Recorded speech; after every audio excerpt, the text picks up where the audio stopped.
Binge the full week of The Ray Taylor Show ad-free over at inspireddisorder.com/plus. This is The Ray Taylor Show. Search Party Season 4 and Season 5. The entire series just wrapped up with Season 5, and I previously had reviewed this show. Seasons 1 through 3, talked about it in an old episode, so if you want to go listen to my thoughts on that, search for that. That's a separate file from whenever Season 3 wrapped up. But this is a show that I came into late. I heard about it, people talking about it online. It's on HBO Max, which is one of the better streaming services that you could pay for. And it was a series that was from TBS, got picked up by HBO Max. And it's a crazy story for everybody that's following the show. Obviously, if you're listening to this, I would assume that you understand how insane this show is and how it's like this. It's a crazy ride that most shows don't do. Like, each season is a crazy new misadventure these group of millennials is going on. And it's crazy in that way. It's almost like a weird choose your own adventure type of a thing, where each season we go in a wildly different direction. Like Season 3 was the court season, where they're in the it's all about the court case. They're being charged with murder. But it's like, to think of where the show started with Dory finding a missing person poster from somebody she vaguely remembered from school, and that was enough to inspire her to convince her friends to go on this search for this missing person, this just like random person. It's almost like started off very much commenting on the true crime type of trend that's going on, and how there's a lot of just people that work from home that have a lot of free time, devote themselves to being like internet sleuths. Like, there's that documentary series, Don't Fuck with Cats, was like about a group of people that kind of represent this trend going on in culture. And the initial part of this show is that. It's about these millennials who are kind of living a very boring life, a very just average, boring life, nothing exciting at all, very, very bland type of existence. And then they kind of, have this thing to get swept up in. And where that story goes is crazy. You have Chantal, who is the missing person.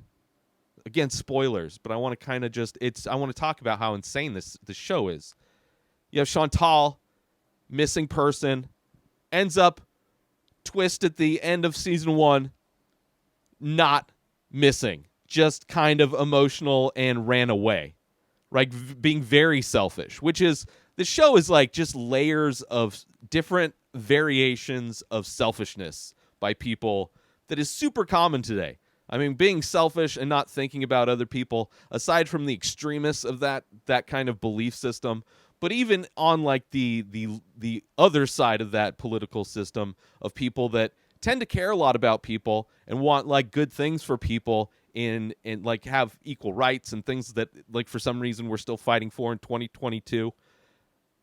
But they're still selfish in their own very special way because of the internet, because of just how easily everything is in life. Like the ability to exist in a very like cushy lifestyle is pretty easy. Even if you're poor, like the internet itself allows for a very convenient lifestyle, very relaxed lifestyle in a lot of ways. And those people, while being good-mannered people, good, wishing the best, can be selfish in the most crazy ways. And the show exploits that. And some people don't like how this show ended. I liked it. I don't know. I think the season with the court case is probably my favorite season of the show. Just the fact that it went there and just the insanity that kept happening in that season. I loved it. It was a fun ride. Like, every season is like this crazy ride.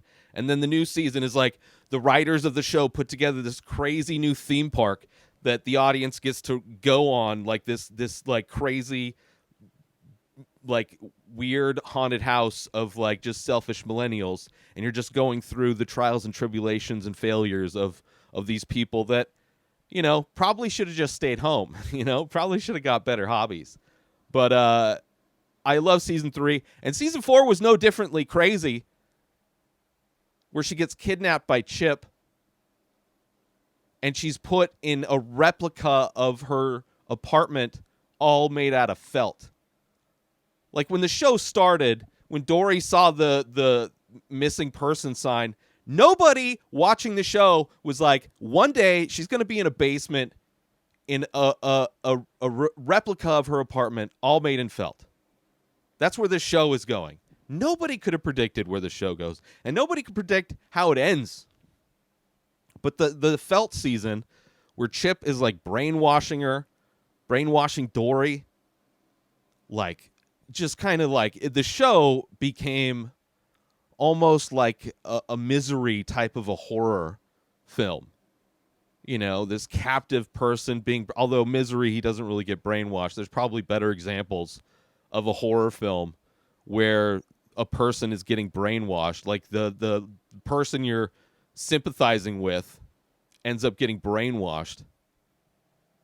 I guess that's most people's like families. They experience that during the holidays, where people in their families are getting brainwashed right in front of you, people you care about.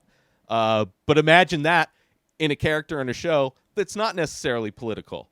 It's just she's getting brainwashed by this obsessed person who, by the way, is a spoiled rich brat person. Like we come to find out that his family owns the cookie thing, and they're like effortlessly cover things up. It's like the show turned into like almost had a, like how shows in the past, in the 90s, for those that were alive then, where like there would be crossovers, like the people from ER were on Friends, you know? Super common. Like that would be if this show integrated with Ozark. Because that's kind of what that family was. Like if Ozark was a cookie company family instead of like a money laundering family, that's what Chip's family was. And they're used to covering up for it. It's crazy. And then we're always following Chantal, who in some ways, like every character is like a different expression of just selfishness and trying to find, like, well, at least with Chantal, well, not it kind of like this need to find the hack to getting good or being successful at a thing. It's like these shortcuts to life. Chantal expresses that throughout. Like she's always trying to take the easiest route to deal with everything, and it is the most selfish and destructive kind of, like the whole first season hinged on the fact that she wasn't even missing, that she just ran away because she was too emotional. And for the things that she gets emotional about are like just these, she's just a spoiled brat because she comes from a family of like just spoiled people, even though they lose their money in this. I think season 4 is that her family is not doing well. You know, it's almost like they dipped into like Schitt's Creek or whatever. Is that what that show's called? But yeah, season 4, crazy. And then you have the friends kind of like dealing with, you know, you have Elliot dealing with the kind of fallout from his complete and utter like fabricated existence that was exposed in season 3.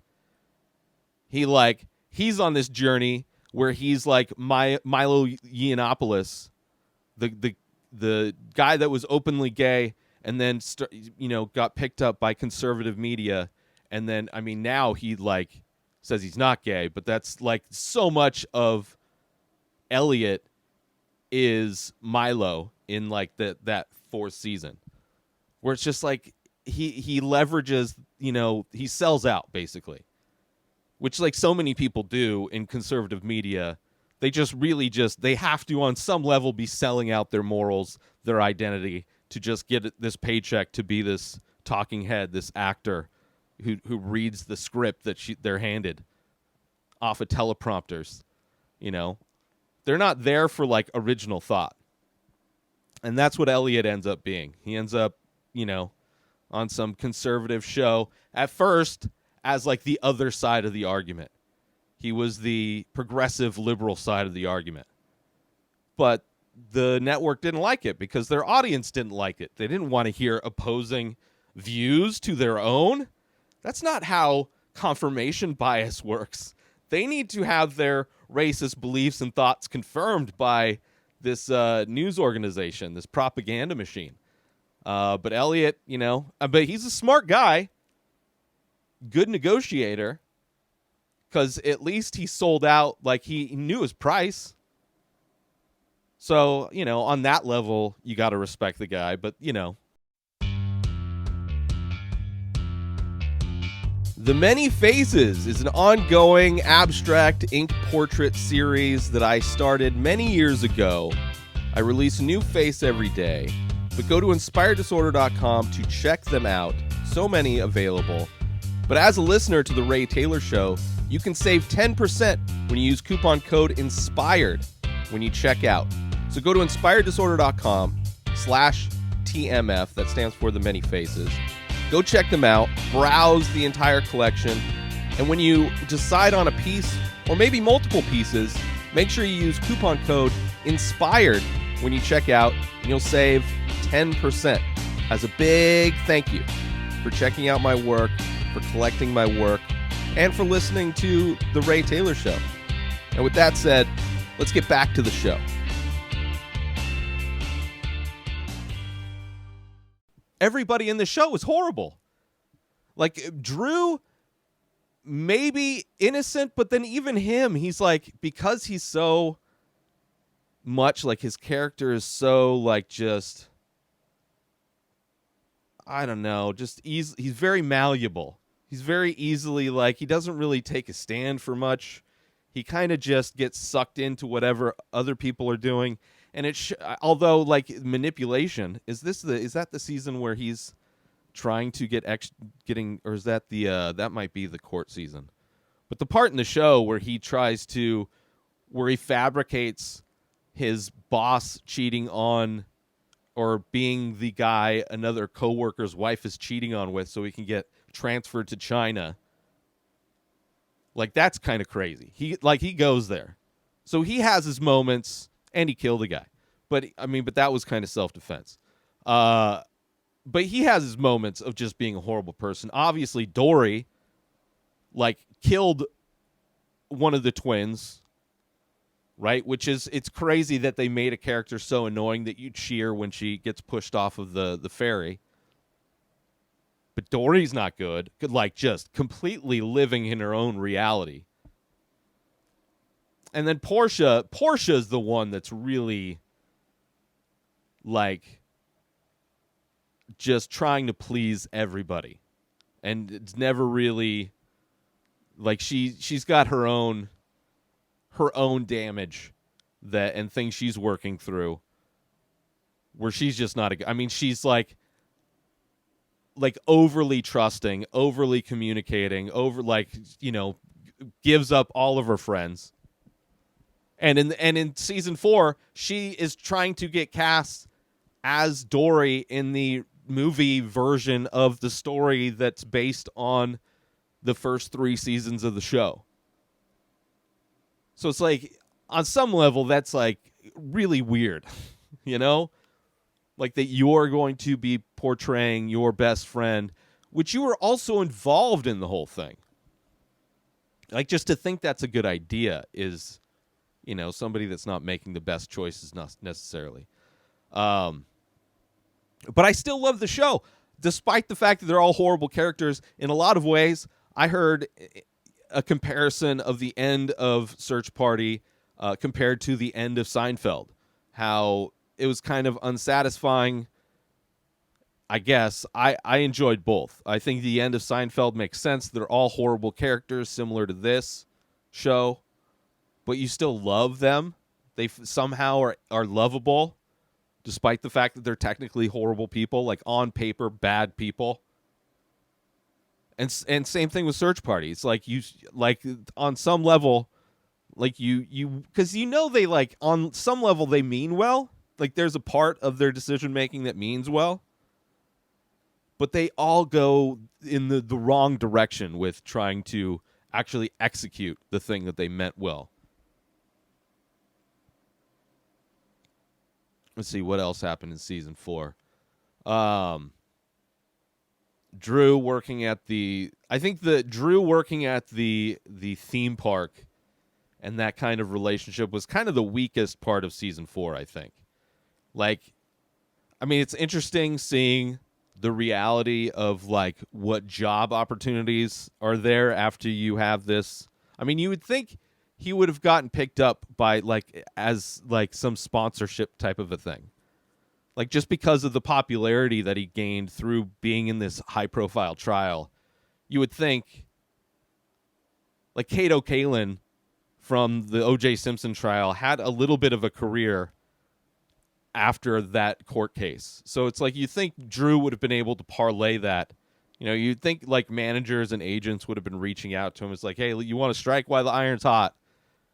You know, you collect some money to help live off of so you don't have to go work at a theme park. But he does. It's kind of fun, but I thought it was like the weakest part. I don't know why. It wasn't crazy enough. Let's see, what else? Oh, yeah, Chantal writing a book, like her memoir, I think. But she's writing a book and, you know, can't sell it. She throws it out the window. That book ends up hitting I think it was the co-anchor that Elliot had, right? Was it that from the show? I could be wrong. But it hits somebody that's chasing somebody else. And it's a crazy situation. Oh, no, it was... maybe it was Drew was leaving? Either way, the fact that the book like then gets picked up by this like Oprah Winfrey character, but she thinks it's written by a 12-year-old or a 10-year-old, somebody that's far younger, exponentially younger than Chantal. That was funny. That was a funny bit because like... and of course she shows up. She's like trying to go along with it because she's not thinking it through. And she shows up like I can't see that actually happening. You know, just somebody being able to walk on set. I mean, I could see why she could, you know, get in the door, but like to be able to then walk on set, I don't know. That's the only unrealistic part of the show is that Chantal was able to just walk on set during a live, maybe not live, but a recorded show. Like an Oprah Winfrey type show. And then it ends, season 4 ends in like this great way. Right? Dory goes back to like seek revenge on Chip for brainwashing her and then actually on some level wanting, like there's a lot of things going on. Like Dory mentally, like Alia Shawkat like knocked it out of the park in season 3. Like her monologue for her closing arguments for her trial, amazing. Like just like every aspect of the show in so many ways is just solidifying Shawkat's like acting ability hands down. And then this season in some ways even more so because she is having to portray somebody who is like already mentally fucked up from just everything and like making decisions like she is not clear-minded. Just dead set on believing that she didn't wasn't responsible for not only one death but 2 deaths. Like the second death she didn't even get pinned for.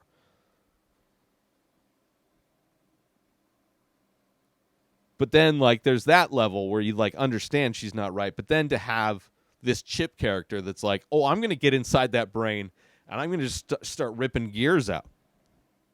And brainwise, like, that whole thing is crazy. And how she gets locked in the basement as Chip's family is erasing another one of their problems.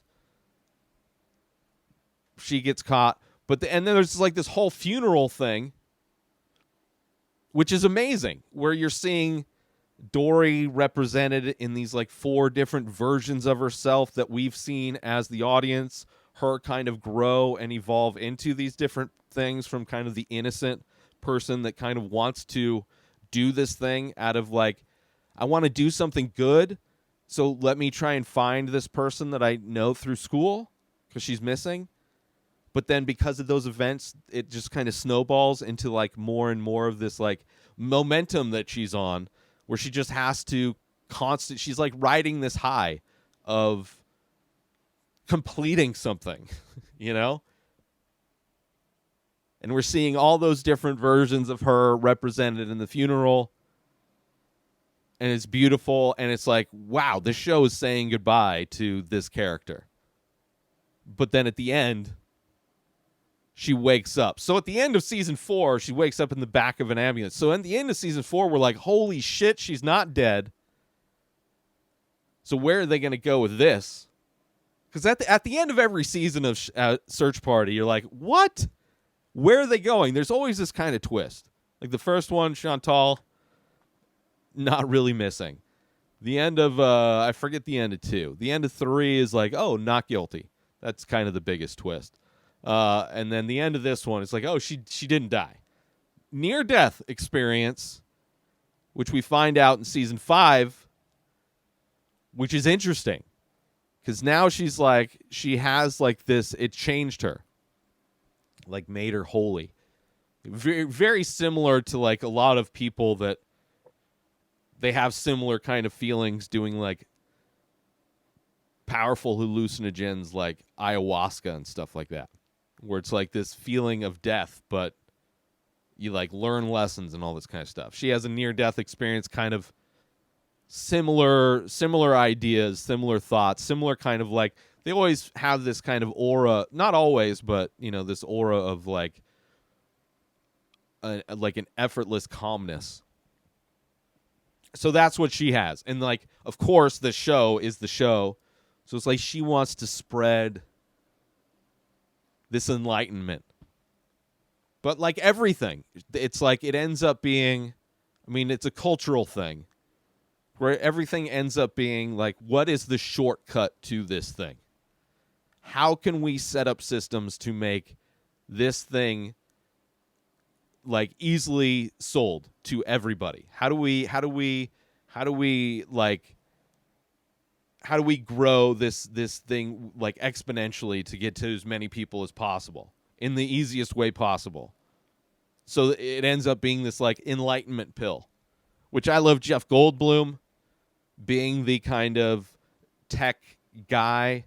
Not really, I don't know who he would be comparable to in that kind of world of people with money and tech. He's kind of his own in a way. Like, I don't know any of them. Like, maybe Elon Musk would have he would actually have an elevator to the center of the earth. He wouldn't have a simulated one. You would have to have some kind of, like, maybe Mark Cuban would have the kind of sense of humor to build we're going to the center of the earth simulator, like elevator simulator. Join Inspired Disorder Plus today. Head on over to inspireddisorder.com/plus to join. Membership includes members-only discounts and deals. You get access to the Ray Taylor Show completely ad-free, as well as bonus episodes. You get access to the complete live painting archive. You also get access to every single podcast ever produced by Inspired Disorder, hosted by Ray Taylor. You get access to Ray Taylor's personal blog, as well as the opportunity to ask me any questions. So if you want to start a podcast, you're into art, ask me anything. And so many more things are being added every day to Inspired Disorder Plus. So sign up today, become a member, head on over to inspireddisorder.com/plus and become an Inspired Disorder Plus member today. Like, you have to have a sense of humor. I mean, Goldblum pulls it off, because Goldblum, you like instantly believe he's played a bunch of smart people in the past who have like from Jurassic Park. He's got kind of this kind of like attitude, this vibe to him that's very, almost like a cool guy, but like scientist. very, very unique kind of like mixture of like confidence and like nerdiness. So you believe it that he would be that guy. But as far as a real life version of Tunnel Quinn, which is kind of funny that his first name is Tunnel, although I don't know if it's pronounced that way. I wouldn't be surprised if it's not pronounced that way. But nonetheless, he wants to develop a pill that would replicate a near-death, or at least give people enlightenment, in the enlightenment pill. He's kind of like an Apple type of like if instead of if Steve Jobs had a little bit more of a sense of humor. I don't know what kind of he didn't. I don't. From everything I've heard, Steve Jobs, not the funny guy. I don't think that's people's first qualifier of who he was as a person would be comedic. But Jeff Goldblum's character is definitely comedic, but kind of a similar vibe to like Apple, though, I would say. Maybe Tim Cook has more of a sense of humor. You have Kathy Griffin in season 4, who ends up being like this mentor to Chantal, which is almost like the kick in the ass that Chantal needs to like I felt as far as like improvement wise, most improved character in the season. I would say Chantal is the most improved character. She's the only one, it seems, that kind of broke free from that being a selfish kind of an asshole, but it ended up having to be her being militarized by Kathy Griffin. So kind of a double-edged sword there, but I would say she improved. At the end, she was doing good, because the pill, obviously, the part of this show, like, it's interesting where the final season goes, right? It's her starting this cult, her teaming up with this tech guy to make this pill to enlighten people so she can spread just how it has changed her. And then that turning into going bad and turning into what starts like a zombie apocalypse. Like that kind of through line for the season 5 is interesting. But when they added in the social media influencers, on paper it's interesting because it's of the time. I mean, culturally, we're living in a world of influencers online in a way that we've never seen before. It used to just be celebrity was the influencers, and now it's, people can gain celebrity through social media. So I get why that idea would be added, because it is so much of what the show is like popular culture and like how humanity is kind of changing, how these new generations of people are living in a world where they've known the internet most, if not all, of their life, and how differently people grow up and change and are connected to other ideas and become more progressive with their ideas because they see the reality of the world, because they have access to everything. So social media influencers very much in tune with that. The execution of it, not good. From the writing of the characters, how like they're selected to be a part of this thing, and how like obviously rigged everything is. Like I think it was like shortcut writing. It feels like that. The acting of those characters, they're very cartoonish. They are very like such a caricature of what. And maybe people, I don't know that many influencers, if any. So maybe a lot of influencers are that kind of like cartoonish in real life and caricature-ish and like fake. I could definitely see some being that way. But the way the show, I thought that was the weakest part. I liked the idea. I didn't like the execution. Like it just, and then they like burn themselves with like, to like become Power Rangers. Like that whole, that whole thing that they did, like, should have been, in my opinion, rewritten. It's just like, it felt like Saved by the Bell, in like the original Saved, like that kind of, it felt like that cheeseballish. Like, we're gonna get these influencers, how they got the influencers once they're there, giving them different colors and giving them different kind of names, like energy. I forget exactly what it was, but it wasn't very good. It's like feels very cheesy. Like Power Rangers, like bad. Which I guess if they're going for that, okay. I never liked Power Rangers, so to see something that feels very Power Rangery, maybe that's on me. But I didn't like it. I did not like it. Like even like very cartoonish, because even Elliot gets done up in like massive amounts of prosthetics to pretend to be another scientist. I mean, it was funny. I liked that. That didn't necessarily bother me, but it did. I mean, it fit, I guess, with the aesthetic of things being cartoonish a bit in this last season. But even still, like that's, it's a thing they did. It's like another big swing the show is doing. But the fact that it turns into a zombie apocalypse is amazing. How it all ends, where it's like, oh, they're just the same kind of horrible people. They haven't really grown throughout this whole show. Similar to like Seinfeld. There's no growth. But, their surroundings are completely different. Like they caused, their actions directly caused a zombie apocalypse. And they're just living life like, like nothing had happened in many ways, which I appreciate. Because that's who they've been. Chantal grew. It took a while. Like, she dipped way down as a person, and then towards the end had some redemption, which I appreciate.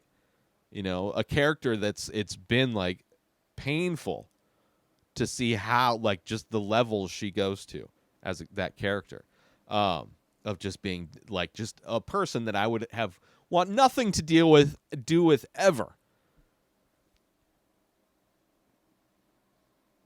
Oh, and the designer kid aspect was kind of interesting, even though that whole side thing, very scary, the kid. Elliot and his new husband, which same guy that they tried to do the wedding in the previous season. So they're back together because Elliot's super rich now. And they kind of came to a mutual being toxic to each other agreement. But they want a kid. They want to do the shortcut thing as well. They want to get a kid that's, old enough for them not to have to, like, do all the baby work. Like, they want somebody that's, like, fairly well. They want a nice, reliable, certified, pre-owned child. And they kind of get this, this concept child who, like, that idea on its own could easily be a Black Mirror episode. Like, you have this, and, it could be for different reasons, but have this gay couple want to go adopt. It's in the near future where you can go just get a designer baby, where you can pick out all of the attributes, eye color, hair color, body shape, all these things, gender, probably, who knows? Who knows all of the variables by which the very recent, very soon, I'm sure, designer baby business model shows up. There will be very, you'd be able to mix and match and customize your own. So that on its own, amazing, hilarious. Would have been, I'm not hilarious, but could be a great Black Mirror show if that show comes back. So interesting premise with that. Didn't really go anywhere, where the guy that runs the designer kid business wants to get his hands on this enlightenment pill, and that's why Elliot gets in the whole get up, the makeup. So interesting, just doesn't really go anywhere. And super over the top when he does the makeup thing. But funny. I mean, still, everything in this show I really enjoyed. And I liked how it ended. There's like the misdirect thing with the bus blowing up. You know, that's fun. It's fun. I like the whole show has been like fun and stressful. And that's what this one was. It's just too much cheese for me in the last season. If I had to like rank or have to mark points off of, you know, the season for things I didn't like, the I don't know if it's necessarily just the actor's fault or if it's I think the writing is probably it didn't feel tonally right, the influencers. But other than that, I really loved it. The series in whole, all 5 seasons are amazing. It's a show I'm sure that I will go back to and rewatch at some point. You know, I in a lot of ways, it's similar to Breaking Bad. Not necessarily as closely related, but from a standpoint of characters getting into situations that are increasingly more and more dangerous with higher and higher stakes. And at the end of every season, asking the question, well, where are they going with this show next? I would compare Breaking Bad in a lot of ways. And that's one of the things I loved about Breaking Bad was like after every season, I'm like, where are they going to go? Now, Breaking Bad didn't like end up going into a season of a court case or anything like that. Like very differently written shows, but they, as far as that vibe, that energy, that kind of leaving me wanting more and excited to see how creative they get with it, I think it's very similar. But yeah, check it out. It's on HBO Max. If you don't have HBO Max, it's an amazing streaming service. I don't know why. I mean, it's got great movies, classic films, like blockbuster films, like the greatest collection of just great movies, and then a bunch of great original series. It's I don't know. It's almost, I enjoy HBO Max almost better than Netflix on some level, and it's weird. It is so weird to say that, but yeah, Search Party, check it out if you haven't already. I just spoiled everything, but I think even if I spoiled it and you haven't watched Search Party yet, the fact that the show sucks you in and it's a crazy ride, you'll probably forget aspects. You might like remember, it's like, oh, that's where Ray said that thing. But anyway, I loved it. Search Party, amazing show. New episodes of The Ray Taylor Show come out every single day. Subscribe on YouTube and everywhere our podcasts are found. Binge the full week over at inspireddisorder.com/plus. Buy Ray Taylor Show merch over at inspireddisorder.com. And follow the show on Instagram at Ray Taylor Show. Have a wonderful day, everybody. Peace out! Today is the day where you wake up and you realize that everything that you've been dreaming about, everything that you've been wanting, every goal and wish and hope that you've ever had can become real. Dreams can come true. What you manifest in your mind, you can bring to reality.